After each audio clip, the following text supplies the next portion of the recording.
అగో వంపులున్న ఇంటిని మీదికెట్లా లేపుతారని చాలా మందికో డౌట్ ఉంటది కదా. అసొంటోళ్ళ అనుమానాలన్నీ వాసిపోతాయి ఇది చూస్తే.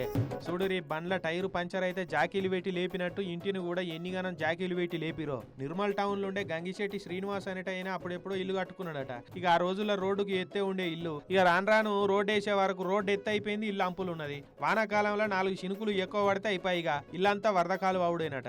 ఎట్లా చేస్తూ ఏం చేస్తూ ఉన్నిల్లు కూలగొట్టి ఎత్తు పునాదులు వేసి మళ్ళా ఇల్లు కట్టుడంటే మనతోటి కాదని తెలిసిన వాళ్ళ దగ్గర చెప్పుకొని బాధపడ్డాడట. ఇక అప్పుడు గిట్లనే ఎవరో తెలిసిన వాళ్ళు ఉండి ఎందుకు బాధపడుతున్నవే సీనన్న, అంత అంపులున్న ఇంటినైనా 4-5 ఫీట్ల ఎత్తు లేపచ్చు తెలుసా, ఇప్పుడు ఆ టెక్నాలజీ వచ్చింది సిటీలలో అట్లనే చేస్తున్నారు అని ఒక ఆయన చెప్పిండట. ఇక ఆయన మాట మీదకెళ్లి హర్యానాలో ఉండే ఇండ్ల లిఫ్టింగ్ కంపెనీలతోటి మాట్లాడిరట.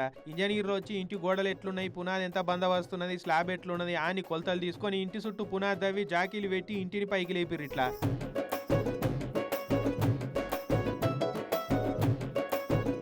ఇక ఏడ కూడా ఏం గింత కూలకుండా డ్యామేజ్ కాకుండా జాకీలు పెట్టిరు. అయితే ఇట్లా చేపిస్తున్నందుకు 15 లక్షల ఖర్చు అవుతున్నదట.